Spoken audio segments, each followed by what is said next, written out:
Hello, and welcome to a very emotional and important episode of Motorcycles and People. Our motorcycle community of Hastings has lost someone close and very special in our hearts. Later on, our guest today, Alan Ward, will tell you about Nicole, but I would like you to join me at the end of the episode for a 1 minute silence to show our respect for our fallen sister. Fly free, Nicole. Do another show at Polegate for Jamie. I've asked Magnificent Motors at Eastbourne if they want me there again. We did the Saturday last year. It was really good. We fired it up a couple of times. We've got the Manston Firefighters meet at the end of April. I mean, we went there last year. It was a glorious day, all day Saturday. Sunday it rained all day. I think 3 of my mates turned up. This thing didn't want to, it was its first fire up basically. It didn't want to tick over. But we managed to fire it up and I gave it a few revs. I turned round, there's about 30 people there all cheering. Because they do like the noise anyway. I mean, I take it because you're running it on race fuel, you've got bigger jets on it. Oh yeah, I mean those are, what are they now? I forgot the name of the carburetor. Oh, they're electrons. And basically they don't have a main jet. They've just got a great big hole into the float ball. If you look, the float ball's translucent so you can see the fuel level. I did see that, I like that. And basically you meter the fuel air mixture by, it's got a long tapered needle. It's not like a standard round needle, it's flat on one side, and you adjust it up and down and that actually changes the air fuel ratio.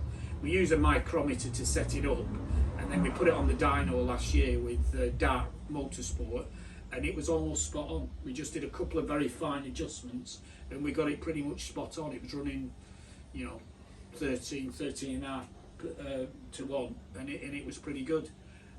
We don't do a lot at the track. We can tweak it just a little bit depending on whether we've got high air pressure or low pressure. You want to talk about how I got started? Yeah, we'll do this bit. We'll let it sit. Right. What Alan's talking about there is when you tune a vehicle properly, whether it be a van, a truck, a car, motorbike, whatever, you need it on a dyno so you can actually see where the torque curve is and where the horsepower is kicking in, and you're getting peak power out. The idea that you can change an air filter even on a standard vehicle and an exhaust pipe and produce more power is not the case. It must be mapped, or you must tune the carbs. So that's why people who race properly will take their vehicles to a dyno and they'll jet their carbs, or they will set up their carbs based on what that dyno tells them. People say, where's the air filters? We don't run air filters. What air filters is there? I don't even have air filters on my GP's head. Basically, Nostalgia Pro stock is for sort of a 1980-85 era, usually air-cooled bikes, and it's basically as much horsepower as you can get out of a normally aspirated engine. We're not allowed to use nitrous oxide, methanol or nitromethane, no superchargers, no turbochargers, and basically we have big CCs, we have very high compression, we get the weight down at absolute minimum, but we put a lot of work into the cylinder head.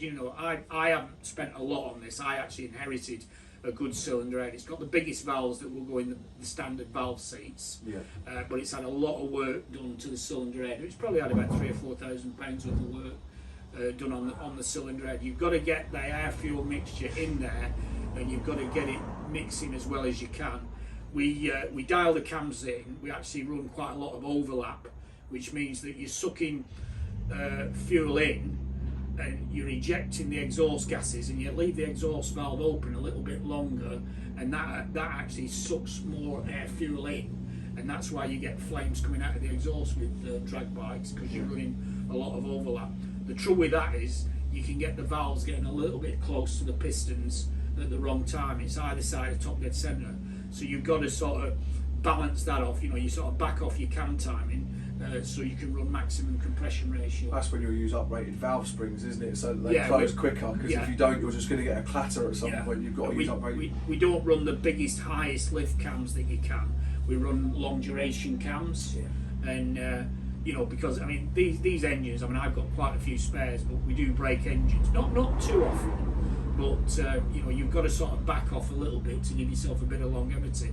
But when we first started back in the 80s, the guy who was advising me, a well-known drag racer called Pip Iron, he said basically we build these engines so that we start them up from cold, we do a burnout, we go to the start line, we launch, and you shut the throttle at the end of the quarter mile just before the engine seizes up. We can't actually ride these bikes back to the pits. We have to stop them at the end of the half a mile when you get to the end of the strip at Santa Pod, switch the engine off, wait for a guy on a little tow bike to come and tow you back to the pits. And you know, if we rolled back to the pits, the engine would probably seize. So the tolerances are as close as they can be then to get as much horsepower. We run minimum piston to head clearances about 50 thou, and we run minimum valve to piston clearances about 70-75 thou. We run it as close as we can. Very often you'll take the head off, even with not having a problem, and you'll see little shiny circles on the top of the pistons where they've been getting that close. I think the standard bikes run to about 9.5-10 thou. With this 1428 engine, we can probably take it to about 11. With the 1260s, which you can rev a little bit more. I used to take my old 1260 back in the 80s up to about 12.5 thou. Wow. We've got better electronics on them now than we used to have. We've got a little box of tricks underneath the headlamp. It's not got a built-in rev limiter if it jumps out of gear, so we've got a rev limiter on it, but we've also got a launch control on it. And what that allows us to do, we'll go into stage. You know how the Christmas tree works at a drag race meeting? You'll go into pre-stage and you'll see the other guy go into pre-stage, and then you'll inch forward and you'll get your second light on in your lane. And when he's just about to get his second light on, you'll have your clutch in first gear and you pin your throttle wide open, and we'll set the launch control at 8,000 RPM. Depending on the conditions, it's pretty grippy at Santa Pod. So you're in full stage, he's in full stage, and then fractions of a second later, you'll get the countdown and the green, you launch on the last yellow light, you dump the clutch, and the engine will immediately go from 8,000 to 10,500 revs. You get a little red light there on the handlebars, and that says change gear now. You basically start, as soon as you launch, you punch it into second gear. We can't change gear quick enough with the foot levers, so we've got a pneumatic cylinder on the gear change. When I press the button on the handlebars, that will punch it into second gear, but because once we pin the throttle wide open, we don't shut the throttle, and you can't change gear at full power. So when we punch the button to change gear, it will cut the ignition with a switch there that will break the ignition for a fraction of a second, just long enough to unmesh the gears and slide into the next gear. So we'll punch it, we'll get into fifth gear, we'll go through the quarter mile finish, we'll whip the clutch in, shut the throttle, and then we'll just cruise to the end of the strip and then switch the engine off. Where did it start for you? How did you go from being a kid to this? Where did it start? Where did the passion and the love and the desire to be strapped to that come from? Well, I started at 17. I had no interest in motorbikes at the time. A friend of a friend had a Honda PC50 of all things, and we used to pinch it off him and ride round and round outside his house. And then one of the lads bought an FS1E, one guy bought a Gorelli record, and I bought a Honda SS50. And I slowly built up 250s, 550s. I had a 404 for a while. I had a Slabby 750. I had a Z1000 shaft drive. And then a friend of mine started doing Run What You Brungs up at York Raceway up in Yorkshire. And I went to watch him and I thought, I could do that. I could have a go at that. And I actually had a go with a shaft drive Z1000. Everybody says, oh, you can't drag race a shaft drive. I said, watch me. You can, it just might not go the way you want it to. I never had any problem with the shaft drive. My bike was quicker than the equivalent, the Mark II, you know, the train driven one. So I got a bit of a taste for doing Run What You Brungs, and well, I just decided, oh yeah, that was it. I thought I'll get into sprinting, and I bought a supercharged 750 Morgul Triumph that ran on methanol. It had a Triumph pre-unit engine, bored out from 650 to 750. It had a Norton gearbox, and it had a Shorrock supercharger. And I did one season, and the bike used to dismantle itself virtually every run, and the throttle felt, instead of being 22mm diameter, it felt like it was about 100mm diameter. And it used to vibrate like crazy. It broke the main engine plates, and at the end of the season I sold it for half the price I paid for it. And I lived about 3 miles away from Pip Iron's village bike shop. It was like the most well-known drag racer at the time, and I used to wander down there and have chats and help help him out with various things and that. And he says, why don't you buy the Deuce, which was the first GSX 1100, the first of the 16 valve 1100 Suzukis in Europe. And the frame number was something like 7502. The one with the number 1 is in a museum in Japan, and the Deuce is the second one, and it was the first one in Europe. And he turned that into a full pro stocker about 1980-81, and he went on to race a Katana, and he had a turbo bike as well. And the Deuce was in pieces up in the attic in the workshop, and we got all the bits down and we put a pro stocker together. I ran it as a sprint bike. I actually got hold of a 998 Katana engine from another racer called Jack Valentine, and I wouldn't have been competitive in the over 1000cc class, but it was a 998, and I was competitive in the 1000cc, under 1000cc class, and we won everything that season because we had a stock engine that we dialed in the cams and we put a good set of carburetors on it. You don't need to throw loads of money at your engine. The thing is, when you first start, is the chassis. So we had a very long, very low chassis that weighed nothing, and everybody thought it was a 1200, but it was a 998. And then I made the fateful decision, winter 83-84, to go to pro stock. I put a 1260 pro stock engine in it. But I mean, over a period of about 5 or 6 years in the 80s, I probably spent about 5-6 grand on parts. That's a lot of money then as well. It's a lot of money now. It's even more then. It was all second hand. I very rarely. I think I had a brand new set of pistons, and then I got a set of second hand 1325 pistons. And everybody says you can't put 1325 pistons in a standard GSX block. Well, we did. It was paper thin, and you could see the liners through the aluminium, but it stayed together. It was a good engine, though. But yeah, it was good fun. You know, it's a lot of hanging about drag racing. People go, oh, you get bored. You can't do any drag racing unless it's bone dry. But when you're on the bike, you've never felt acceleration like it. Well, Bike Munro said, didn't he? You live more in 5 minutes on a motorcycle going fast than you do in 20 years watching the television. Yeah. So, you know, and there's a man like yourself that did it. He's there. He's doing it. So I like going fast, and I like going fast in straight lines. Marcus is racing at the moment, and I'm spannering for him. The idea of leading a bike into a bend at 150 mile an hour. I did 200 mile an hour in a straight line. So I'd rather go in a straight line. I'm with you with the dragon. I've done a few track days on me. I had a Fireblade Street Fighter, and I had a 1200 Bandit. But I was at the back of the slow group, and I used to set off last and wait till everybody caught me up because I was so slow. You know, I'm not that quick round corners. But yeah, I mean, people talk about 0 to 60s, and I think the fastest car now is just under 2 seconds. It's probably a Skyline GTR. That probably is. The Skyline held the record for a long time. There is I mean, usually you've got to spend $1 million or something like that to get that. These have been timed at a fraction over 1 second, 0 to 60. The acceleration from 0 is phenomenal. There's no spin on that. You've got a 7-inch slick, and at Santa Pod in July, you can't hardly walk on the start line. They actually spray the track with a glue, and it melts the rubber that's already there. When you look at it and it's bone dry, it looks like glass. It looks like it's wet and it's icy, but it's sticky. It's basically you're riding rubber on rubber. This thing is stinking hot, and you know there's blobs of. You know, that was the burnout at Polgate.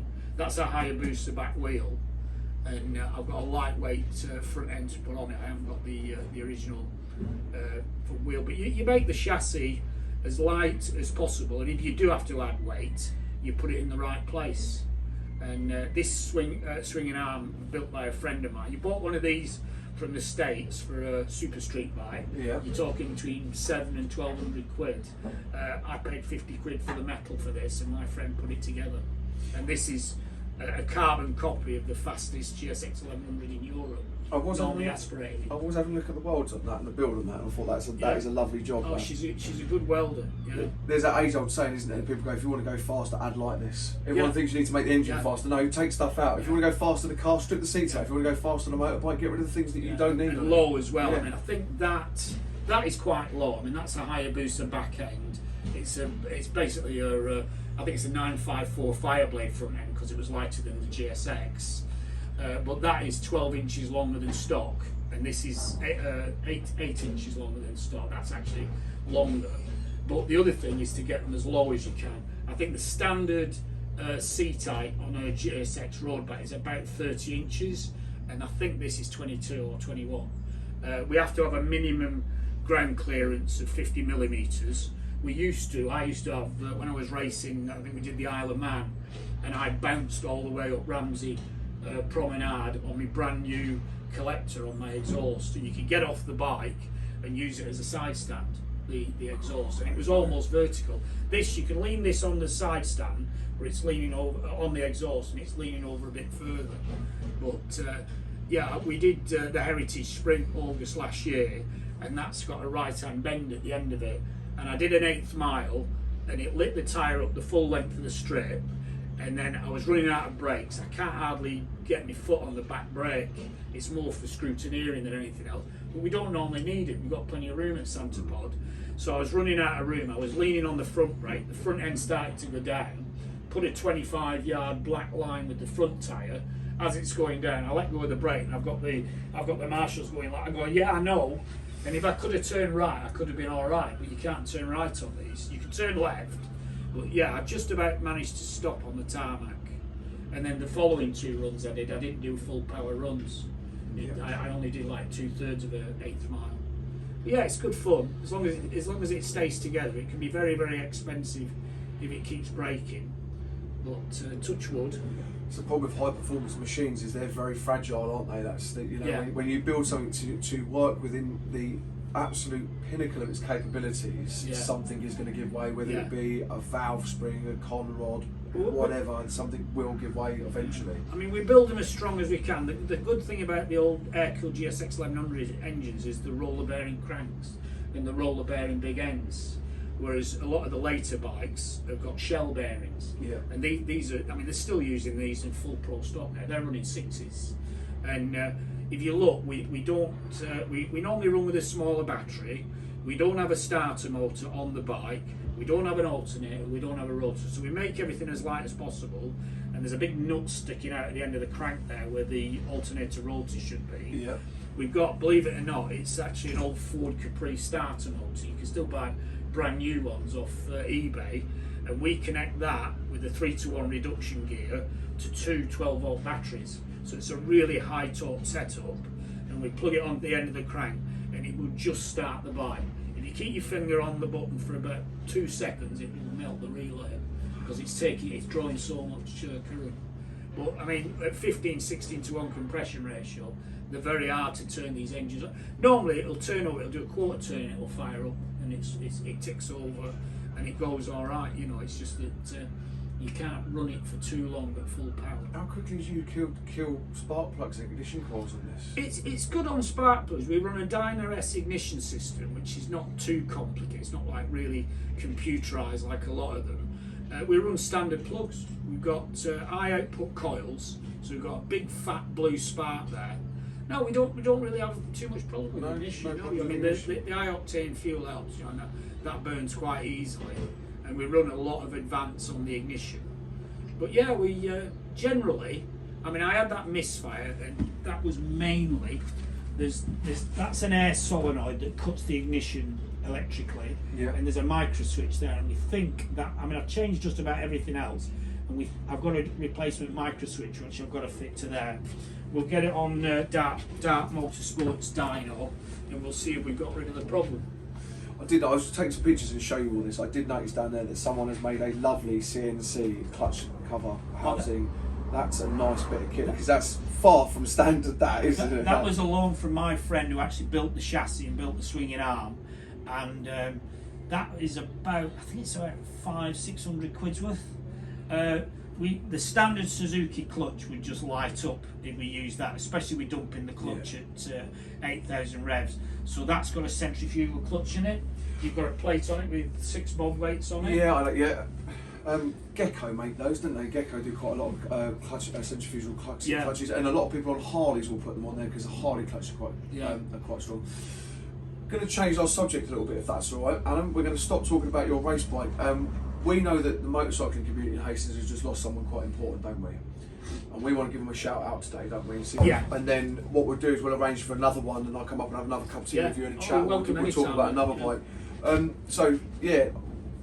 changing the subject from motorcycles for just a minute, or not, as the case may be, in Hastings, we've recently lost someone in the motorcycling community that Alan would like to have a shout out about, and maybe you can donate if you're kind enough to the page.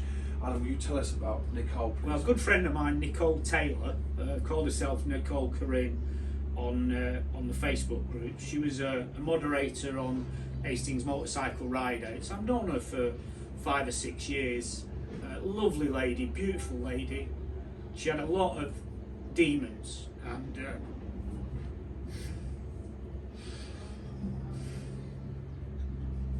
so we started a donation page. Ed Clark started it, and we've raised a lot of money, but we want to give her a good send-off, and if you can spare a little bit more money, it'll go down really well. What I'm going to do is I'm going to put the link below, and I'm going to shout out to all the motorcycling communities, not just the ones in East Sussex, that hopefully see this page.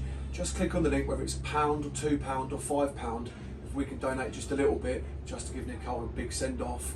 Alan and everyone in the Hastings Motorcycle Ride Out page will be eternally grateful, as I'm sure Nicole's family would. Yeah, the funeral is arranged for April the 2nd, and we'll be leaving Nicole's house on Lewis Road in St Leonard's at 14:30. It'll be 2:30 on the 2nd of April, and we're hoping that as many bikers can make it to accompany the hearse to Hastings Crematorium for the service, which will be at 3:15. Guys, I'd like to say thank you to Alan for appearing on Motorcycles and People today. Alan will be back. He has a lot to talk about when it comes to motorcycles. He's been riding and racing for a very long time. We're going to try and make these a little bit shorter, so they're a little bit more bite-sized for people to watch. We know that 30-40 minutes is quite a long time, so we're going to do shorter bite-sized ones. And again, I will leave the link to Nicole's Just Giving page below. Please share, like and subscribe. Alan, thank you very much, mate. It's been a pleasure, and I can't wait to see you again, okay? I really appreciate that, mate.